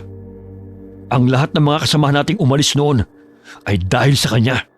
Dulot ng kasakiman, inggit at uhaw sa kapangyarihan. Kaya nagawa niyang traidorin ang mga kasamahan natin. Siya rin ang pumapatay sa mga bangkay na natagpuan sa patag at ibinibintang sa mga aswang na tumalikod sa ating angkan na siya mismo ang dahilan. Hindi totoo yan! Hindi yan magagawa ni Lola Magda! Napalingon sila mula sa mayayabong na halaman nang biglang sumulpot si Lola Magda. Kahit umaga na hindi pa rin naalis ang mabalasik nitong anyo. Walang iya ka, Anton! Inuubos mo talaga ang pasensya kung bata ka! Napakasinungaling mo! Bibilugin mo pa ang ulo ng mga kasamahan natin, lalo na ang aking apo! Hindi ba't yang mag-ama na yan ay gagawin mong alay sa gaganapin ninyong kasal ni Sabrina? Anong pinagsasabi mo? Hindi sila alay. Tauhan sila ng aking ama at napadaan lang kami rito. Hindi ko inaasahan na magkakagulo dahil sa kagagawan mo. Lola! Lola! Akala ko hindi ko na kayo makikita pa. Tara na po, umuwi na tayo. Sabrina, huwag kang sumama sa kanya. Siya ang pumatay sa mga magulang mo. At saan mo naman nakuha ang impormasyon na yan? Isa kang hangalan, Ton! Kung alam ko lang nasasalungat ka sa aking plano, di sana pinatay na lang din kita noon! Akala ko ba susuportahan mo ko at magkakampi tayo? Noong una pumayag ako sa kagustuhan mo pumatay ng tao. Ngunit kung ang kapalit ito ay kaligtasan ng mga kaibigan ko at mga kasamahan ko, hindi na ako papayag. Lola, totoo ba ang lahat ng sinabi nila? Naguguluhan na talaga ako. Pati ba naman ikaw maniniwala sa mga hangal na yan? Alam mo namang napakasinungaling ng lalaking yan, di ba? Di ba, si Isko kalaban natin yan? Bakit kasama siya ngayon ng ating mga kasamahan? Dahil hindi naman kami totoo magkalaban eh. Nagkawatak-watak lang tayo. Dahil sa pagmamanipula ni Lola. Pati kaibigan niya ay kaya niyang traidorin para lang sa kapangyarihan. Narito sila upang patunayan ang lahat ng mga sinasabi ko. Naminog ang mga mata ni Lola Magda nang makitang nooy mga kasamahan na pinalaya sa baryo dahil sa paratang na hindi pagsunod sa batas. Napatras pa si Lola nang makita si Protasio na ama ni Sabrina. Protasio, buhay ka? Oh, bakit parang nakakita ka ng multo? Hindi pa ako patay tulad ng inaakala mo. Nasaan ang anak kong kinuha mo? Anong anak? Wala akong alam sa pinagsasabi mo. Sinungaling kang matanda ka. Ninakaw mo siya sa amin upang maisagawa mong ritual para magkaroon ka ng panibagong buhay. Gagamitin mo pa talaga ang anak ko, Magda. Ang tagal kitang hinanap. Nandito ka lang pala. Lola, sino ang anak niya? Hindi ko sila naiintindihan. Humagulgol sa pag-iyak si Sabrina dahil sa mga isiniwalat ng mga taong nakapaligid sa kanila. Dahil sa takot din ng mga mangangaso, ay kumaripa sila ng takbo. Nagkandagulong-gulong pa pababa ng bundok. Napansin na matandang aswang ang baril na nahulog sa lupa, kaya't dali-dali niyang dinampot yun at itinutok sa ulo ni Sabrina. Kung hindi lang naman mapapakinabangan ng batang to, pues mas gugustuhin ko pang patayin siya! Lola, apo yun si Sabrina. Ano ba nangyayari sa inyo? Huwag kayong lalapit! Isang mali nyo lang. Sabog ang bungo ng babaeng to! Siya ba ang anak namin ni Mona Lisa? Siya ba ang batang ninakaw mo sa amin? Matagal na panahon akong nagsakripisyo upang mapalaki lamang ang batang to. Hindi ako papayag na ang lahat ng plano ko sisirain lang ninyo! Mga hangal! Lola, ano bang nangyayari sa inyo? Pakiusap maghunos dili ka. Ipinanganak si Sabrina ng lunar eclipse kung saan ang buwan ay dumadaan sa anino ng mundo. Nagsagawa ng ritual si Lola Magda upang sa pagdating ng ika-18 karawan ng dalaga ay muling mabubuhay siya sa katauhan ni Sabrina dahil magpapalit ang kanilang kaluluwa at katawan na. Tumayo ka at sumama sa akin! Bilisan mo! Dahil hindi ako magdadalawang isip na pasabugin ang bungo mo! Dapat ako lang ang makinabang sa'yo! Hindi ka nila makukuha sa akin! Lola, pakiusap. Pag-usapan natin to. Pakawalan niyo si Sabrina. Akala nyo talaga matatalo nyo ako? Ang tagal kong nagtiis upang pagsilbihan kayo. Pero ngayon, pagkatapos ng ritual sa akin na kayo luluhod! Bakit niyo ginamot si tatay mula sa pagkayanggaw? Kung masamang aswang pala kayo. Isa ka pang tanga! Nagmula siya sa angkan ng malakas na manggagamot. Kung magiging aswang pa siya, di matatapatan niya ang lakas ko! Lahat kayo'y magiging halipin ko! Tama nga sinabi ng mga aswang kagabi tungkol sa'yo. Isa kang traidor!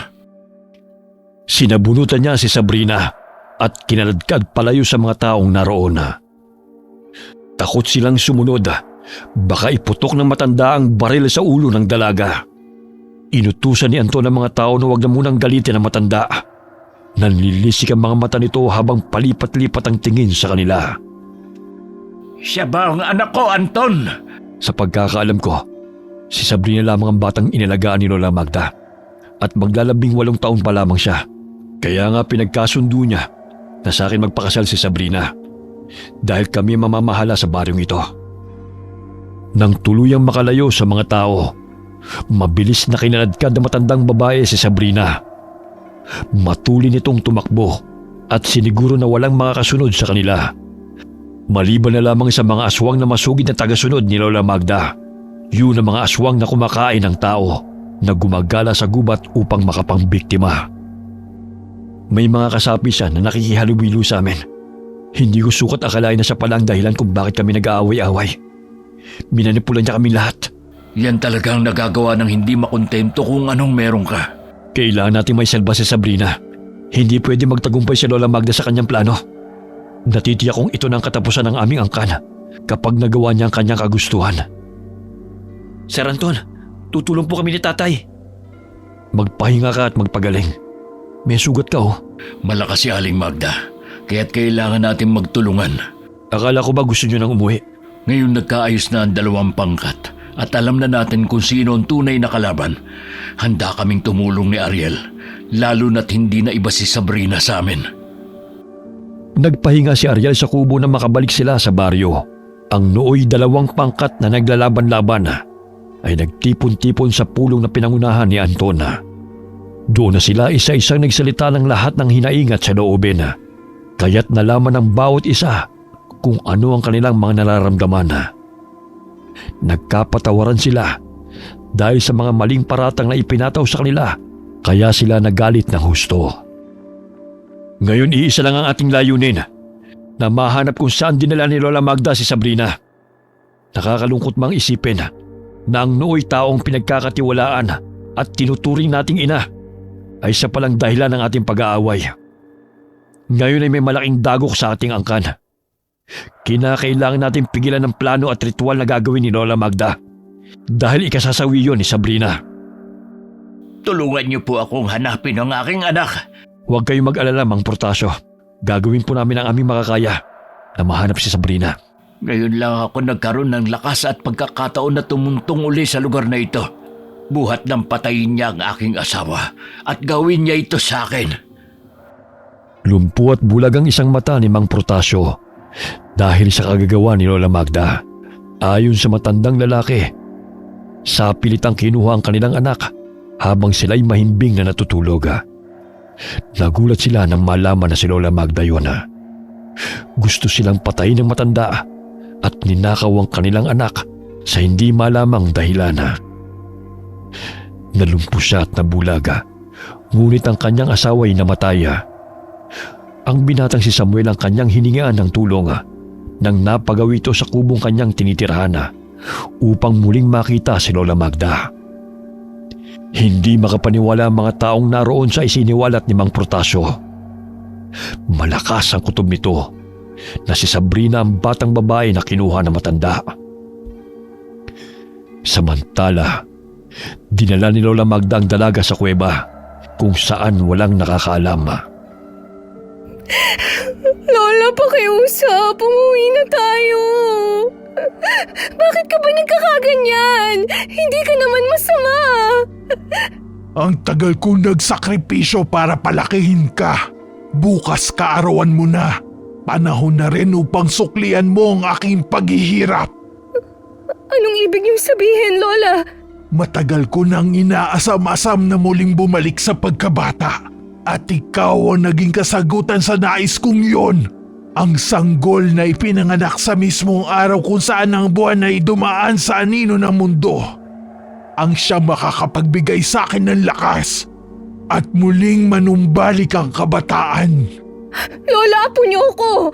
Hindi niyo pwedeng gawin to sa akin. Mamayang gabi, pagdating ng kabilugan ng buwan, matatapos ko na ang ritual. Ikaw ay magiging ako at ako ay magiging ikaw. Wala nang makakapigil sa akin. Lola, alam kong hindi ka masama. Siguro may pinakain lang sa'yo ang mga kalaban kung bakit ka nagkakaganyan. Umuwi na po tayo. Tumahimik ka! Bakit niyo pa ako pinatakas kasama ni Ariel kung papatayin niyo rin naman pala ako? Dahil mas mabuti nang sumama ka sa kanila. Kesa malaman mo mula sa mga buwisit ng mga aswang na yon ang katotohanan. Lola, pakawalan mo na ako rito! Hindi makapaniwala ang dalaga sa kanyang nalaman na nilusob ng inaakala nilang masasamang aswang ang kanilang pangkat dahil nararamdaman ng mga ito ang ritual na isinagawa ni Lola kasabay ng piging na isinasagawa nila buwan-buwan na. Gusto nilang pigilan ng matanda dahil mas ikapapahamak nila kung mapagtatagumpay ng matanda na makipagpalit ng katawan kay Sabrina. At ang kaluluwa ng dalaga ay pupunta sa katawan ng matanda at mamamatay. Hindi na nag-aksaya ng panahon ng pangkat ni Anton na hanapin si Sabrina. Idadaos na ang 18 taon ng dalaga at yun ang tanging pinakihintay ng matandang si Magda. Maghiwa-hiwalay tayo. Alam kong hindi sila makakalabas dito sa kabundukan. Sasama ako sa paghahanap. May makakasama naman si Ariel dito. Sige po, Mang Dodoy. Hindi pa rin ako makapaniwala na magagawa ito ni Aling Magda sa sinasakupan niya. Dahil gusto niyang siya lamang ang mamuno habang buhay. Nagtalo pa nga sila ni Daddy dahil gusto ng aking ama ng kapayapaan. Pero hinikayat niya ako na palihim na pumatay ng tao dahil hindi yun makakapawi ng uhaw namin. Sumapit na ang hapon na hindi pa rin nila nahahanap ang dalaga. Paikli ng paikli ang tsansa nilang matagpuan si Sabrina. Hanggang sa may matanaw na maliit na kuweba si Mang Dodoy. Sir Anton, may kuweba ron. Pasukin natin. Baka sakaling naroon sila. Mga kasama, doon tayo sa kuweba. Magmasid at makiramdam sa paligid. Huwag kayong magkatubiling labanan siya kung manlaban. Hindi na siyang buting si Lola Magda dahil nilamon na ng kasama ng puso niya. Iba talagang naidudulot ng pagiging makasarili. Mag-iingat kayo! May mga kalabang aswang sa paligid! Pailing-iling na sambit ng matandang lalaki. Bit-bit niya ang kwintas na pagmamayari ni Sabrina. Naalala niyang dalhin ito at isinilid sa itim na tela upang hindi manghina ang mga aswang na kanyang kasama. Lingid sa kalaman nila na ang kwintas na yun ay hindi pagmamayari ng lolo ni Sabrina. Ayon na rin sa kwento ni Lola Magda sa kanya, kundi sa mga manggagamot na pinaslang na matandang babae at lahat ng mga gamit ay isinilid nito sa baul at itinago. Ngunit dahil sa kakulitan ng bata ay natagpuan niya ito. Puro kasinungalingan ang pinagsasabi ng matandang yun. Kung hindi pa naglakas ng loob ang ibang aswang na pigilan siya, edi sana hindi niyo nalaman na matinding lihim niya. Tama kayo, Mang Dodoy. Teka, may nadidinig akong iyak. Baka si Sabrina na yun. Naririnig ko rin ang boses ni Magda.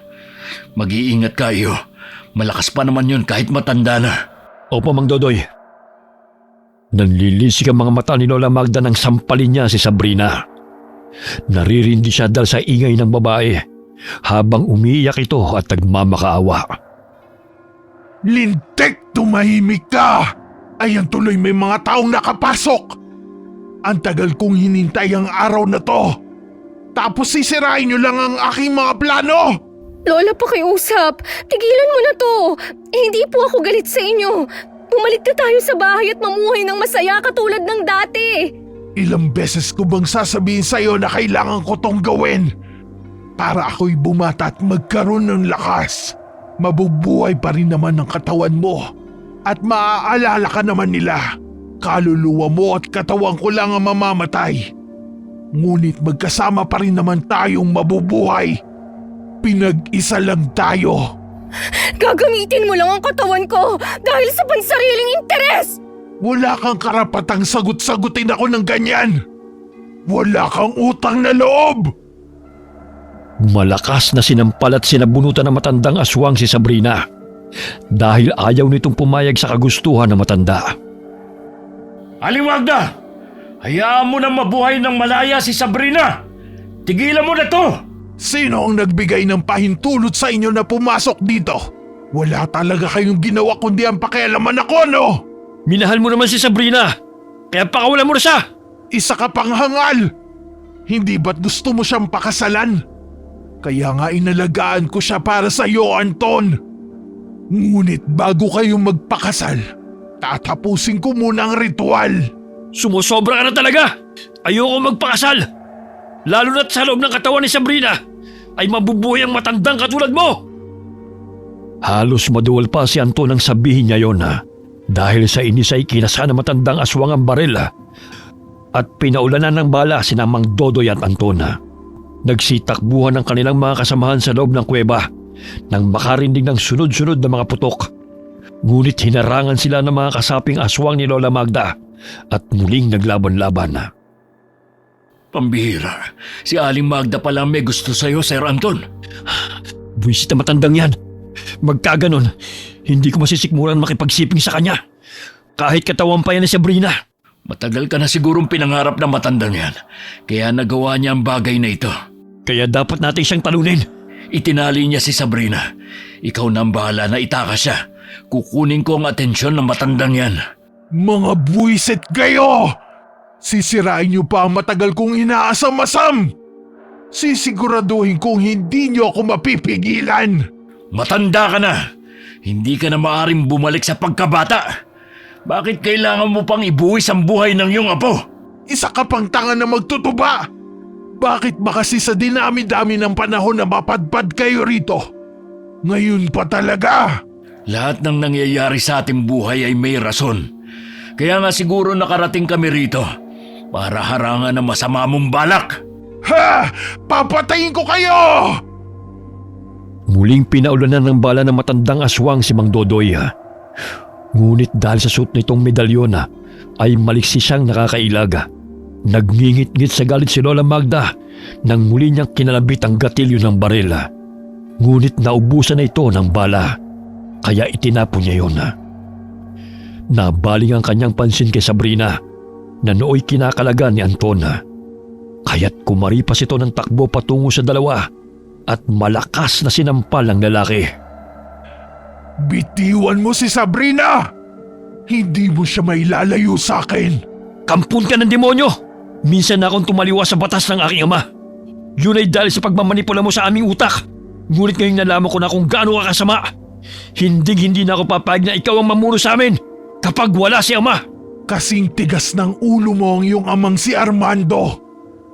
Ni minsan hindi siya nakinig sa akin.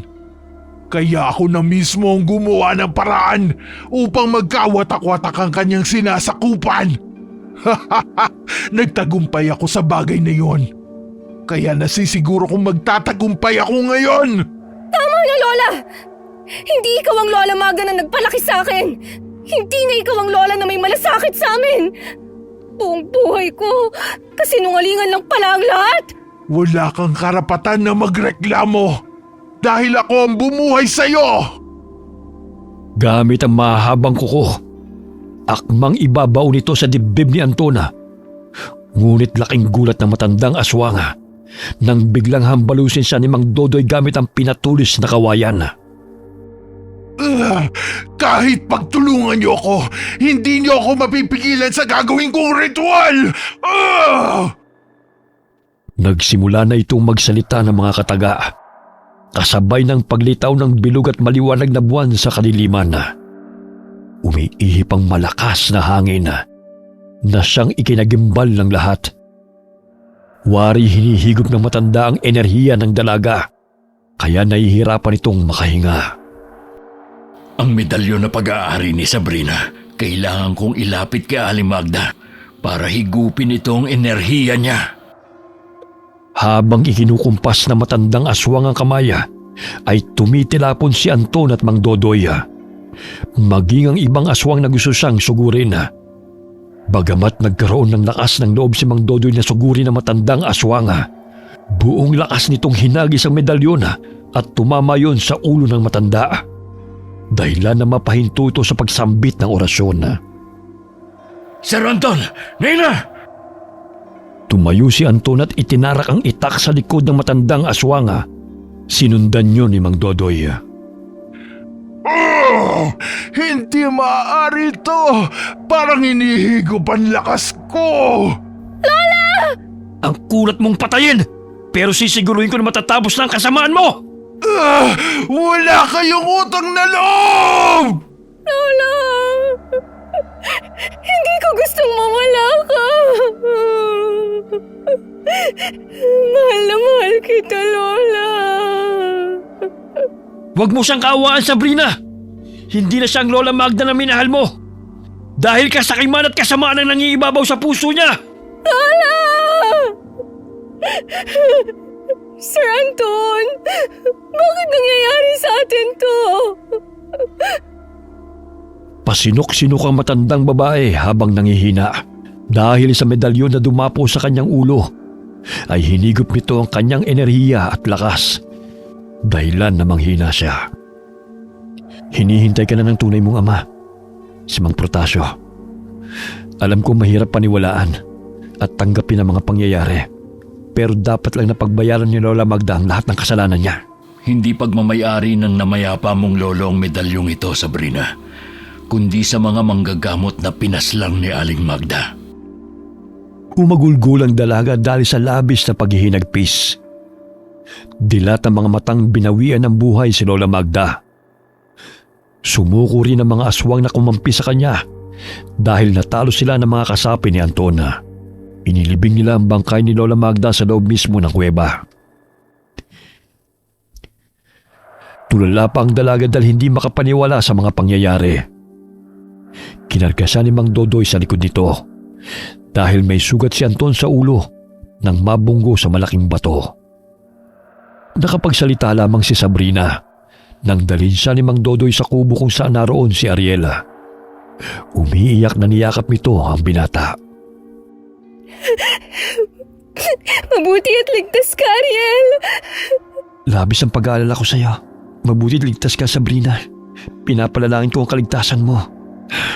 Nandito si Mang Protasio.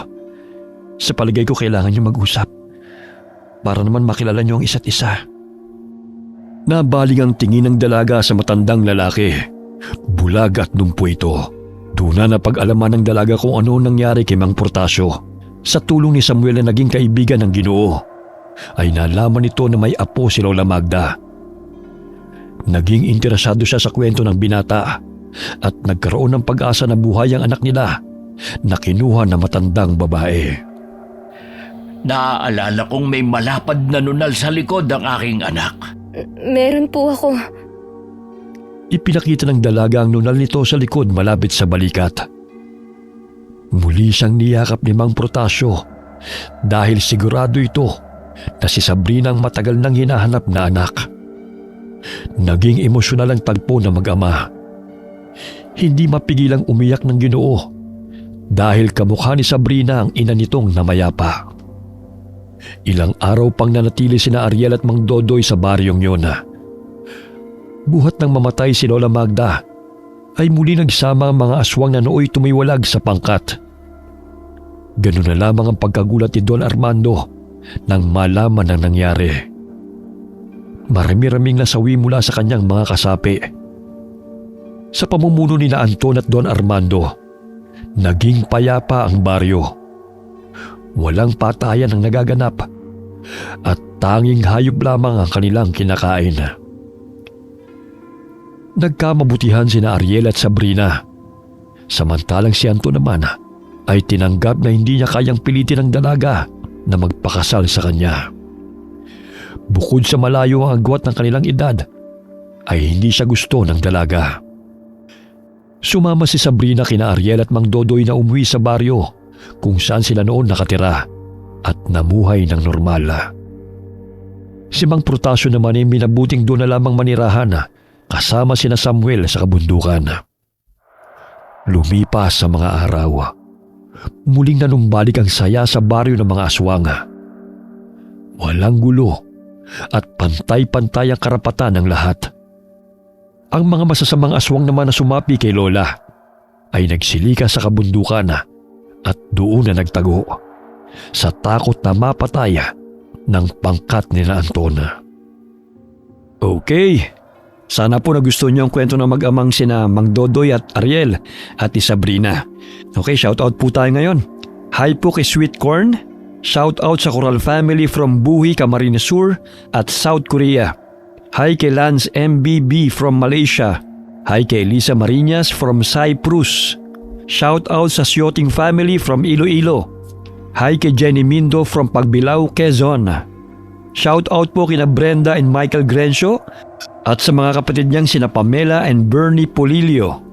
At syempre kay Mother Neriza Polilio. Hi kay Ami Yong. Solid inkong ito. Thank you ma'am. Hi kay Ernel Rivera from Caloocan. Hi kay Rowena Sabido from Marikina City. Shout out kay Cristal Rizan Dictahan Tano at sa Tano family sa Zamboanga del Sur at sa Duhay Lungsod family. Hi kay Mildred Padilla from Jordan. Josefina Coracha. Hi kay Josephine De Los Trinos from Osaka, Japan. Aleth Penilla from UAE. Shout out kina Manuel Baldonado at Lorna Algordo na lagi po nakikinig sa atin. Salamat po. Tony Santillan at sa Santillan family from Belgium, Europe. Shout out sa Ciudad family, lalo na po kay Manuelita Ciudad. Mommy Giselle from Japan. At syempre kina Giza Nicole Velasco at Isaac Velasco. Hi po sa inyo. Alright. Lagi po nating tatandaan sa lahat po ng pinagdadaanan natin sa buhay, mahirap man o madali, masaya man o malungkot, lagi po tayong lalapit sa ating Panginoon. Pray lang po lagi. Okay, maraming salamat po sa inyo. God bless po sa inyong lahat.